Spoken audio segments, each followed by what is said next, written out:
Salam sejahtera untuk seluruh saudara dimanapun saudara berada. 主爱的弟兄姐妹，无论你在何处，我都祝大家平安。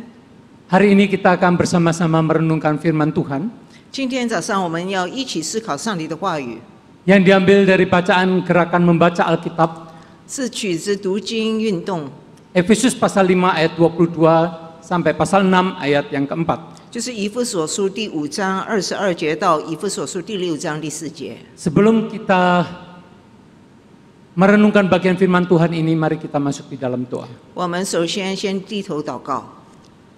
Bapa Surgawi, kami datang ke hadapan-Mu. 我们在天上的父，我们来到你面前， Kami merendahkan diri di hadapan Tuhan, 我们要顺服在你面前， merindukan akan firman-Mu. 非常渴慕你的话语。 Berbicaralah kepada setiap kami ya Tuhan, 求主对我们每个人说话， supaya setiap kami boleh dipuaskan oleh Tuhan sendiri. 使我们能够得到从你而来的满足。 Roh Kudus menolong kami, 圣灵帮助我们， baik yang menyampaikan firman maupun yang menerjemahkan. 无论是讲的、翻的， Di dalam nama Tuhan Yesus kami berdoa. 奉耶稣基督圣名，我们这样祈求。 Amin. 阿门。 Saudara-saudara, tema pada hari ini yaitu rahasia keluarga bahagia. 主爱的弟兄姐妹，今天早上我们要思考的就是蒙福家庭的奥秘。 Saya teringat kepada seorang mahasiswi 我记得有一位女大学生， sepulang dari pelayanan weekend, 她周末服侍之后， kami rombongan menyaksikan ada sepasang suami istri 我们一大群人就看见有一对夫妻， yang berada di pinggir rel kereta api. 他们是住在一个火车铁轨的旁边， Di depan rumah yang sangat sederhana, 是非常简朴的一个房子。 sang istri sedang ngerokin suaminya 做太太的正在为她丈夫挖沙， dan suaminya merasa senang 而她的先生看起来好像很高兴， sekalipun secara fisik dia sedang sakit. 虽然他肉体上是有疾病。 Saudara-saudara, 弟兄姐妹 mahasiswi ini berkata, 这位女学生就这么说： wah bapak itu, keluarga itu bahagia. 哇，她说这个家庭真的是非常幸福啊！ Saudara-saudara, sebetulnya apa itu bahagia? 弟兄姐妹，到底幸福是什么呢？ Di dalam Efesus 6 ayat 2 sampai 3, 在以弗所书第6章第2到第3节， firman Tuhan berbunyi demikian. 圣经这么说的： Hormatilah ayahmu dan ibumu, ini adalah suatu perintah yang penting seperti yang nyata dari janji ini. 要孝敬父母，使你得福，在世长寿，这是第一条带应许的诫命， Supaya kamu berbahagia dan panjang umurmu di bumi. 就是让你能够在这个世上长寿而且蒙福。 Bagian firman Tuhan ini menjelaskan bahwa kebahagiaan itu karena melakukan perintah Tuhan. 所以这一节经文告诉我们，我们能够蒙福，因为我们遵行上帝的道。 Saudara, di dalam Alkitab ada dua macam bahagia. 弟兄姐妹，在圣经里有两种的蒙福， Di dalam Mazmur 128 ayat 1, 就是在诗篇128篇第1节， kata berbahagia, 在那里讲到有福。 dan Matius pasal 5 ayat 3 juga kata berbahagialah. 在马太福音第5章第3节也有讲到有福。 Itu menunjukkan satu pengertian yang sama. 其实他们的理解也是一样的。 Sedangkan Yesaya pasal 3 ayat 10而以赛亚书第3章第10节呢， dan Efesus 6 ayat yang ketiga 和以弗所书第6章第3节， itu menunjukkan bahagia macam yang kedua. 那就是指明第二种的福分。 Intinya saudara-saudara bahwa 简括来 bahagia 说， macam yang pertama itu adalah intinya diberkati. 就是第一种福分呢，就是蒙福。 Kata Eser di dalam perjanjian lama atau Makarios dalam perjanjian baru 旧约是用 asher 这个字，新约呢是用 makarios 这个字。 memiliki pengertian yang sama, yaitu diberkati. 他们都是有同一样的意义，就是蒙福。 Dan perjanjian lama maupun perjanjian baru 无论在新约或者旧约， untuk macam yang kedua yaitu satu perbuatan baik, 第二种福分就是一种行善事， perbuatan yang menyenangkan, Justru- menolong, 就是帮助别人、令人愉快的一个善事。Itulah di dalam Efesus 6 ayat yang ketiga yang disebut dengan bahasa Yunaninya eu. 就是这以弗所书第6章第3节，以希伯来那个希腊文就是 el。 Atau yang boleh saya simpulkan yaitu menjadi saluran berkat melalui perbuatan baik. 或者我简过来说，就是借助善行成为别人的祝福。 Saudara-saudara, Alkitab sendiri secara keseluruhan 弟兄姐妹，整本圣经 juga melukiskan bagaimana Allah yang Maha Kasih itu menyelamatkan manusia yang berdosa 也是描述上帝的大爱如何去拯救那个犯罪的， melalui karya Yesus Kristus mati di atas kayu salib. 借着主耶稣舍身在十字架舍身， Ini adalah berkat yang terbesar. 这是最大的福分， Anugerah pengampunan diberikan kepada orang berdosa umat pilihannya. 就是上帝赐给那些罪人一个救恩， Inilah bahagia macam pertama. 这就是第一种福分。 Dan bahagia macam yang kedua, saudara, bagaimana umat Tuhan yang sudah ditebus itu hidup serupa Kristus. 第二种福分就是这些被赎的人，他们是按照主耶稣而行的去行。 Itulah sebabnya ketika seseorang percaya kepada Tuhan diberikan buah Roh Kudus 所以当一个人信主之后，他们就领受了那个圣灵， supaya bisa mentaati perintah Tuhan, 使他们能够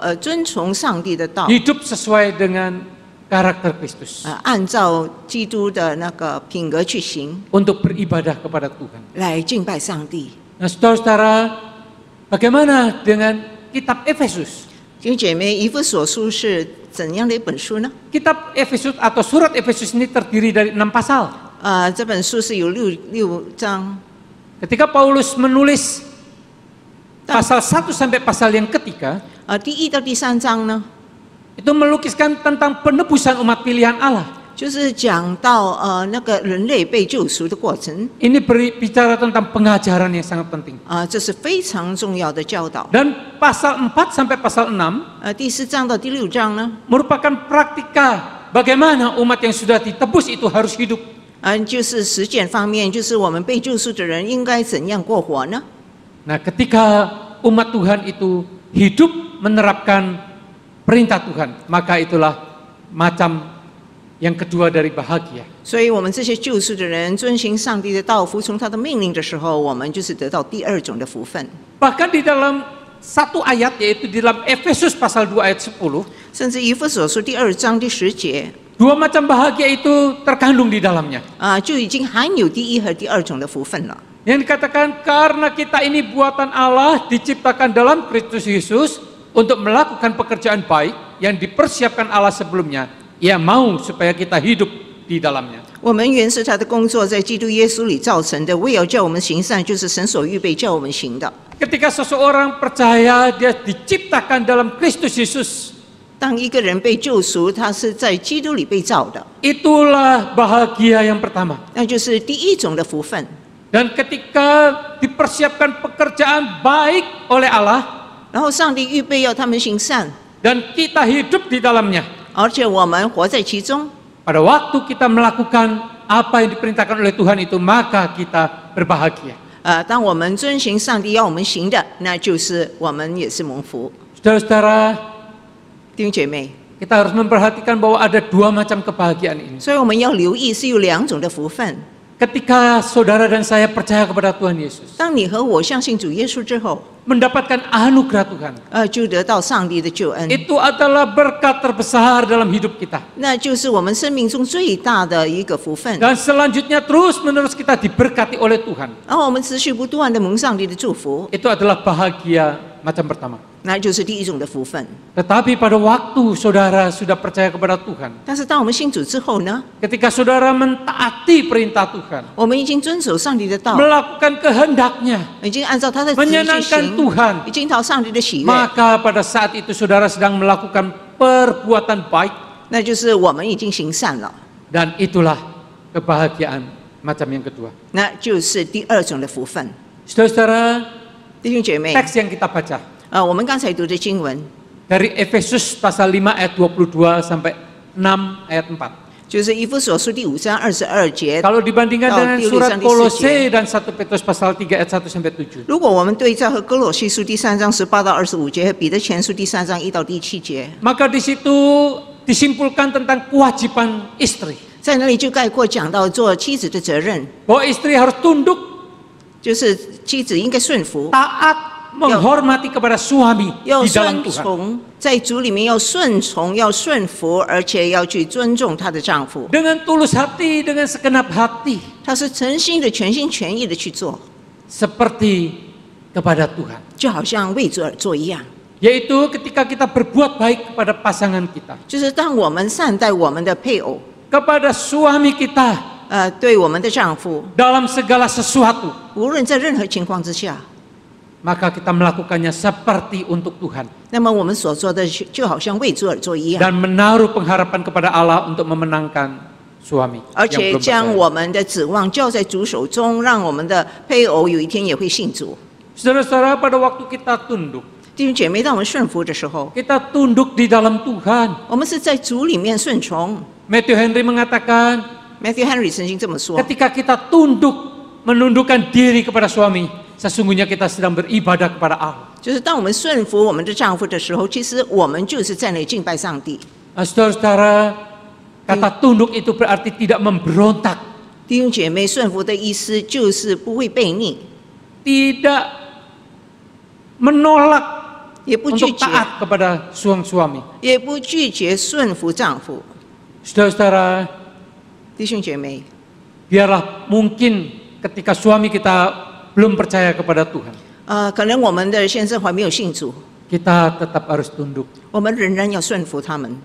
Ada satu kisah seorang ibu 我记得 yang dilarang untuk datang ke rumah Tuhan. 我记得有一位妇女，她的先生不准她去教会。 Setelah bertahun-tahun dan kemudian sang istri terkena sakit. 经过很多年，后来她患上疾病， Menjelang kematiannya, 当她要离世之前， sang istri berkata kepada suami, bolehkah saya dibaptis? 这位妻子就对先生说：“我可以受洗吗？” Karena sang suami melihat istri yang sudah tidak berdaya dan sudah sebentar lagi akan meninggal.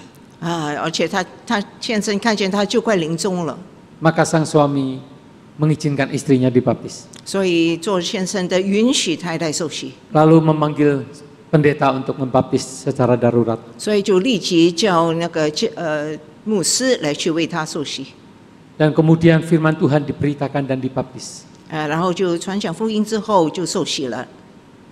Ketika sang istri akan dikremasi, 当那个太太要被火葬的时候， sang suami mendekati Bapak Pendeta. 这位先生就靠近那个牧师， Pak Pendeta, 他说：“牧师啊， saya mau dibaptis 我要受 bersama 洗， dengan anak-anak saya. 我跟我的儿女们都要受洗。” Malam sebelum istri saya meninggal, 当那一晚我太太还没有离世， saya dan anak-anak saya berjanji kepada istri saya 我和我的孩子们都答应我的太太， supaya kami sekeluarga dibaptis. 就是让我们一家人都能够受洗。 Saudara-saudara, 弟兄姐妹， sang suami 这位先生 kewajibannya adalah mengasihi istri, 做丈夫的他的义务就是要爱太太， tidak berlaku kasar, 不会恶待她， hidup bijaksana, 而且是按情理照待对待 menghormati 她， istri, 尊重他太太， supaya doa suami tidak terhalang. 让他的祷告不会受到拦阻。 Saudara-saudara, ini adalah kewajiban suami. 弟兄姐妹，这就是做丈夫的义务， Mengasihi dengan kasih Allah, 就是以上帝的爱来去爱他 kasih 太 yang 太， kudus, 圣洁的爱， kasih yang menghormati, 尊重的爱， kasih yang melindungi, 而且是要保护他的爱， bahkan kasih yang mencukupkan kebutuhan. 而且要供应他一切所需要的。 Sebagai kepala rumah tangga, 因为他是一家之主， sang suami 做丈夫的 harus mengasihi keluarganya, 需要爱自己的家 istri 人， dan anak-anaknya. 就是爱自己的太太和孩子们。 Bagaimana dengan anak-anak? 那么做孩子们又如何呢？ Anak-anak adalah harus mentaati dan menghormati orang tua. 孩子们呢，就是要听从而且有尊重他们的父母， Karena itu adalah perintah Tuhan. 因为这是上帝的命令， Yang dikatakan itu adalah indah di dalam Tuhan. 而且在上帝看来是美好的。 Jadi kewajiban anak adalah mentaati, menghormati orang tua dalam segala hal di dalam Tuhan. 所以在凡事上，在主里面做儿女们都要去听从，而且要尊重他们的父母， Sebab itulah yang dikehendaki Tuhan. 因为这是上帝所愿意的， Dan itulah yang indah di dalam Tuhan. 而且上帝看为美好的。 Dan kalau anak-anak melakukan kewajiban ini, maka dia berbahagia. 如果儿女们尽他们的本分，他们就会蒙福了。 Berbahagia macam kedua bahwa anak-anak ini sudah melakukan kebaikan, hal yang baik bagi orang tua. 那么第二个福分呢，就是当他们这些孩子们为他们的父母亲做 Hal 一些 yang 善 baik 事， yang menyenangkan orang tua 就是善事讨他们父母亲的喜悦， dan menyenangkan Tuhan karena Aceh. mentaati perintahnya. 因为遵行上帝的道，他们也讨上帝的喜悦， Maka anak-anak itu berbahagia. 所以这些儿女们都是蒙福的。 Efesus adalah kota besar 以弗所是个大城市， yang dalam kegelapan dosa, 但是充满罪恶的一个城市， bahkan perzinahan pun dipakai sebagai ritual ibadah. 甚至他们的那个敬拜的礼仪也有那个淫乱的部分。 Saudara-saudara, itu berpengaruh besar kepada keluarga. 弟兄姐妹，这种风气也影响当时的家庭， Baik suami, istri maupun anak-anak. 无论是做先生、做妻子，还有做儿女们的。 Itulah sebabnya nasihat kepada anak-anak supaya hidup di dalam terang. 所以在这里，保罗要他们儿女们，成为 Hidup di dalam kekudusan. 成为圣洁的儿女 Berhenti untuk berbuat dosa dan bertobat. 不要再犯罪，要悔改。 Saudara-saudara, 弟兄姐妹， anak-anak 孩子们 seringkali memberontak kepada orang tua. 不做常常是反抗他们的父母亲， Karena orang tua dianggap tidak mengerti tentang apa yang dilakukan oleh anak-anak. 因为他们觉得父母亲不能够理解他们所行的。 Apalagi masa sekarang generasinya sangat berbeda jauh. 何况现代的人真的跟以前是不一样。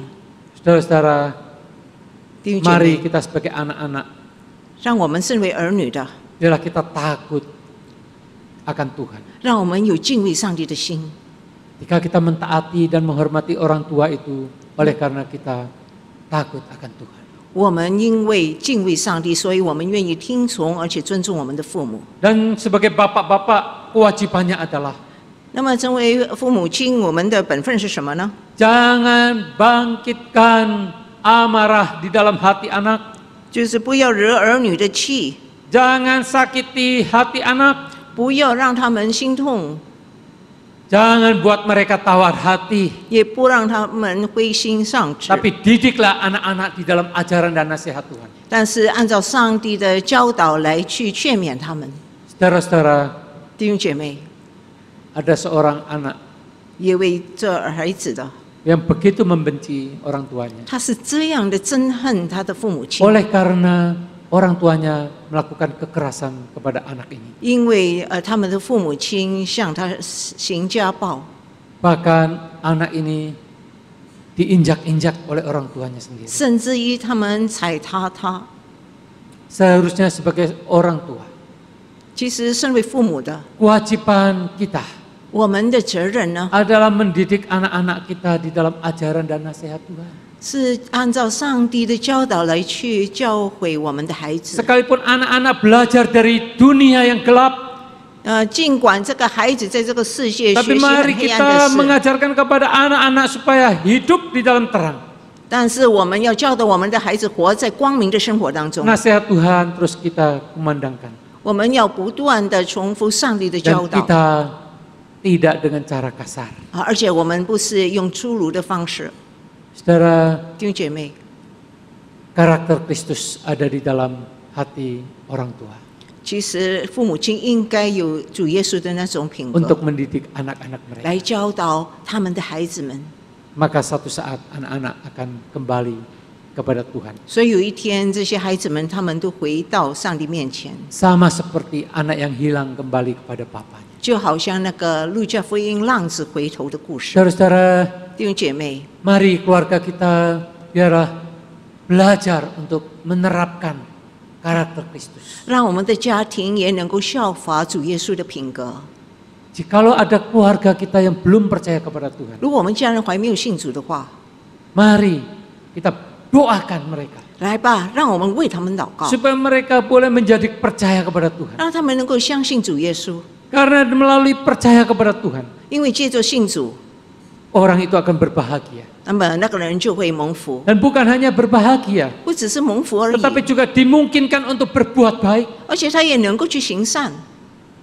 Inilah karakter Kristus yang sudah diberikan kepada setiap orang yang percaya. 这就是主耶稣的品格，是给那些凡相信他的人 Melalui buah roh yang diberikan kepada kita. 借着赐给我们的那个圣灵的果子 Apapun kepribadian 无 setiap 论 kita, 我们是任何的性格， asalkan kita datang kepada Tuhan, 只要我们来到上帝面前， kita bisa berbahagia. 我们就能够蒙福。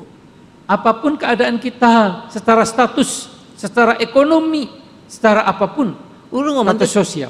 无论我们的地位在社会上的位置，或者我们的经济方面，我们都是会蒙福。 Kalau kita percaya kepada Tuhan, 只要我们相信主， kita mendapatkan kebahagiaan itu. 我们就得到那种福分。 Dan ketika kita menerapkan 当我们实践， apa yang Tuhan perintahkan, 主所命令我们的 kita akan berbahagia. 我们也会蒙福。 Saudara-saudara, 弟兄姐妹， Efesus pasal 5 tadi, 刚才以弗所书第5章， perikop yang kita tadi bahas, 我们刚才所思考的那段经文， sebelumnya ada didasarkan di dalam ayat yang ke-20 sampai 21. 其实它是基础在于以弗所书第5章20到21节， Ada dua hal yang sangat penting 有两个非常重要 supaya 的事， keluarga kita bisa berbahagia, 使我们的家庭能够蒙福， yaitu mengucap syukur 就是要感恩， dan merendahkan diri seorang kepada yang lain. 而且我们也要彼此的顺服、谦卑在主面前。 Ketika kita mengucap syukur tentang keberadaan keluarga kita, 当我们为我们的家人向上帝感恩， apapun kondisi mereka, 无论他们是任何情况， mungkin kita tidak puas. 可能我们不感到满意， Tapi saudara, mari kita belajar menerima. 但是弟兄姐妹，来吧，让我们学习去接纳， Kita tetap bisa mengucap syukur kepada Tuhan. 我们仍然能够向上帝感恩。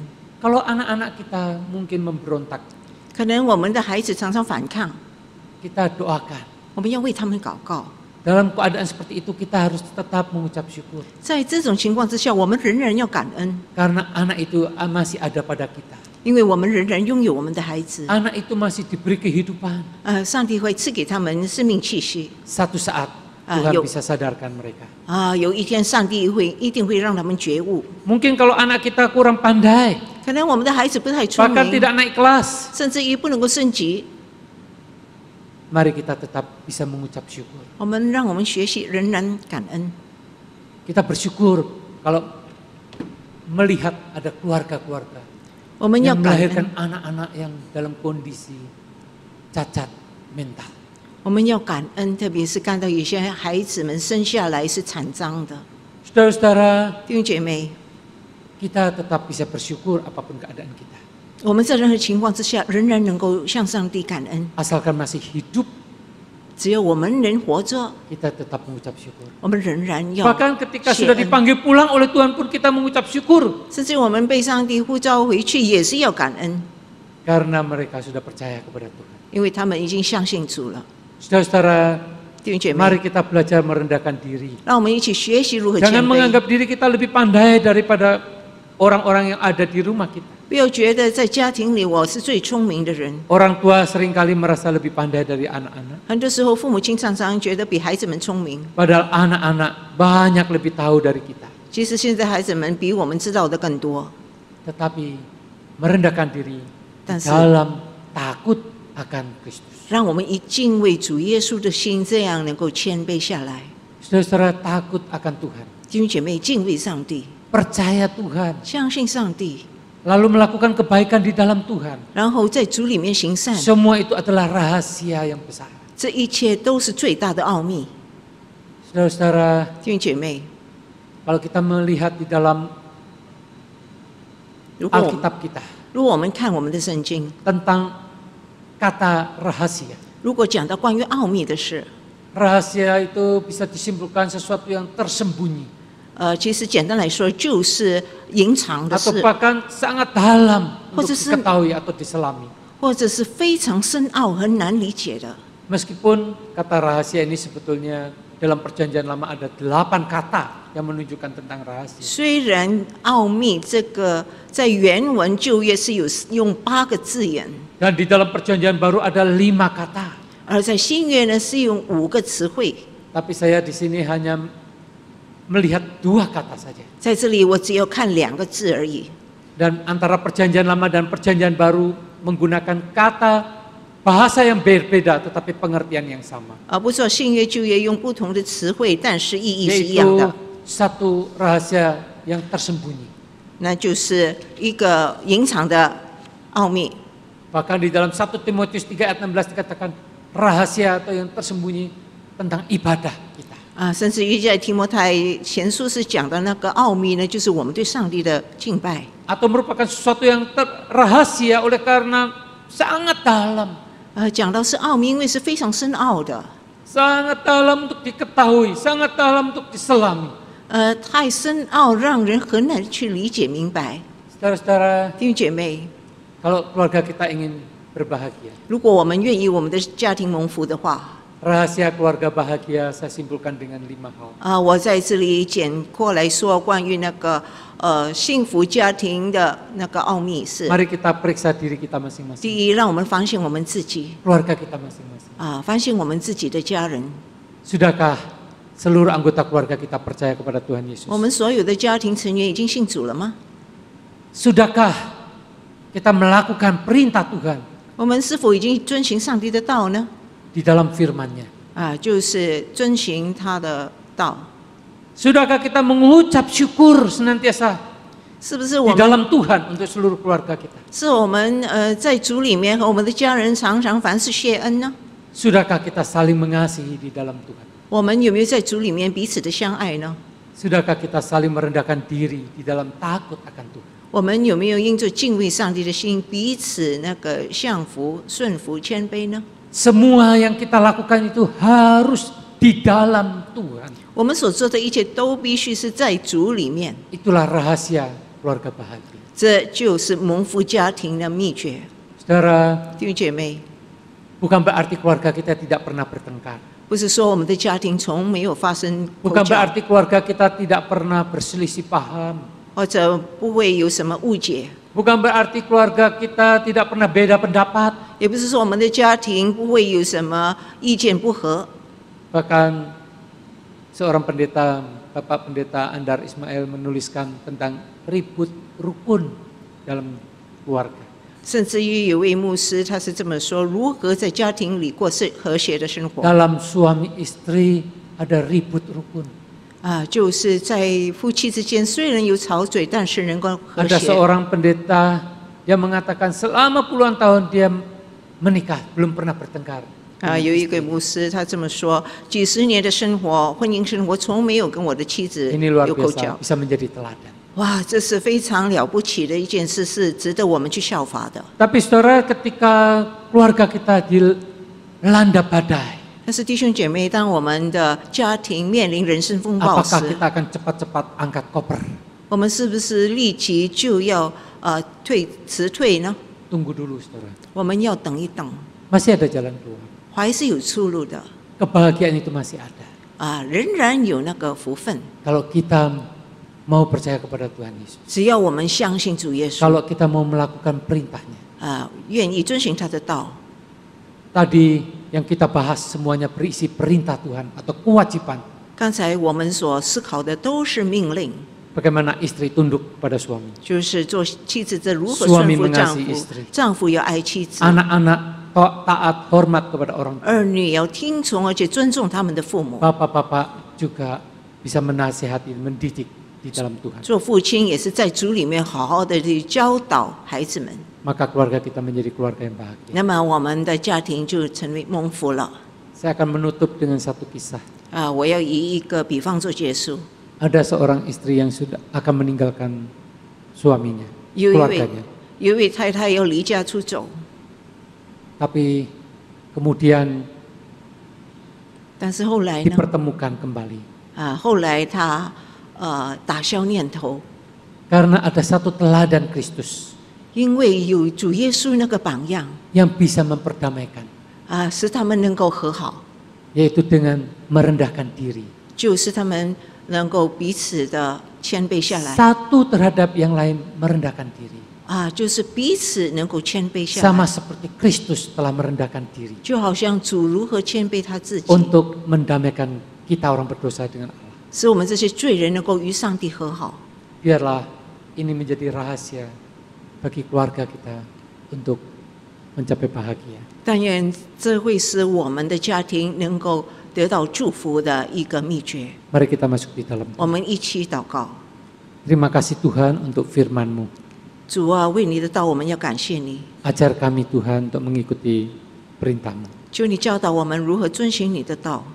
Di dalam nama Tuhan Yesus kami berdoa. 奉耶稣基督的圣名，我们这样祈求。 Amin. 阿门。